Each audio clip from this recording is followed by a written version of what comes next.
geometry students, this is the beginning of Unit 4, Proving Triangles Congruent. The diagram on this slide, you can feel free to write this down if you want, or skip it if you want. We're going to get lots of these, but what we have here are two congruent triangles along with a congruent statement right beneath. So starting with 4.1, congruent figures and congruent statements, that's where we're going to start to learn about some of the notation and things like that that go with this unit. So here we go. All right, so congruent figures are figures that have the exact same shape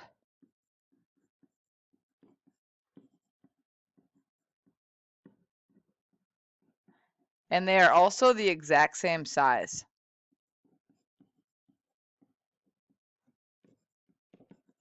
And we're mostly going to be dealing with triangles in this class, so I gave two congruent triangles here on the right, a green one and a purple one. And if those two triangles are congruent, then they have three congruent sides. So I'm going to mark them. I'm just going to mark 1 mark, 2 marks, 3 marks. And then the triangle on the right, the purple one, is going to have those same markings. 1, 2, and 3. And then they're also going to have 3 congruent angles. So these guys look like they're right angles, so I'm going to label them that way. And then I'm going to maybe label this one up here with 1 arc and this one down here with 2 arcs. All right, so congruent figures, exact same shape, exact same size. We could have triangles, we could have really any shape.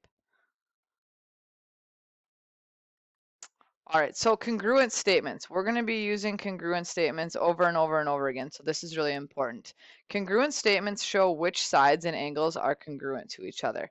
So in this first example, we have triangle CAT, or triangle cat, is congruent to triangle dog.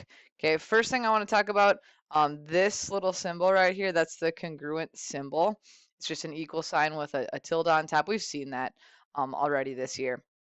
Also, if you are talking about a triangle, I don't know if we've seen this one as much this year, but if you're talking about a triangle, you just use that little triangle sign. So you don't have to write out triangle over and over. But if you were reading that out loud, you would read that as triangle. Triangle CAT is congruent to triangle DOG. Okay, so this congruent statement tells us a lot of things. It tells us which angles are congruent, and it also tells us which sides are congruent. So you don't need diagrams to do this, but I'm going to draw some diagrams for this one just because it's our first one, just to make it visually maybe make a little more sense. But I'm going to make triangle cat,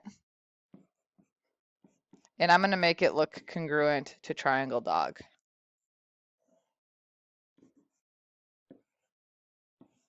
Okay, so you want to be careful if you're doing that, that each letter goes in the same spot. So for example, C was the first letter and D was the first letter. They should go in the same location on the diagram. So I put them on the bottom left. Angle A I put on top, which means angle O I should put on top. And then same with T and G, they should line up with each other. Okay. So I'm gonna mark these. I'm gonna put 0 marks on the C, 1 mark on the A, and 2 marks on the T. And then I'm going to do the same thing with the O and the G, just so that we can see, again, visually a little better what lines up there. Okay. Now, we can line up angles that are congruent and sides that are congruent. Okay. So just from that congruent statement, we know that angle C is congruent to angle D because they're the first letter in each triangle. We also know that angle A is congruent to angle O. And we also know that angle T is congruent to angle G. Okay, so angles, I think, pretty easy. Next thing then is our sides. So sides, we can either use the diagram or the congruency statement. So I'm going to use the congruency statement. I'm going to line up the first 2 letters with the first 2 letters. So I can say that side CA, so put a bar on top, is congruent to side DO. Put a bar on top. Okay. We can use the last 2 letters. So AT and OG. So side AT is congruent to side OG. And then last one, switch to purple. We can go first and last, first and last. So side CT is congruent to side DG.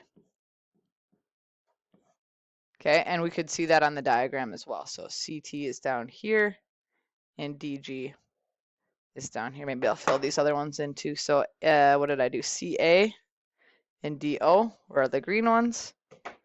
And then AT and OG. All right.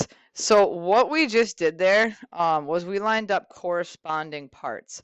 So corresponding parts are sides and angles of one triangle that are basically in the same location of the other triangle. So sides and angles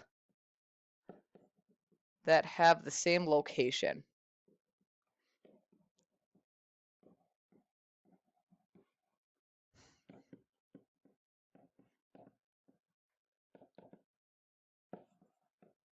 In congruent triangles.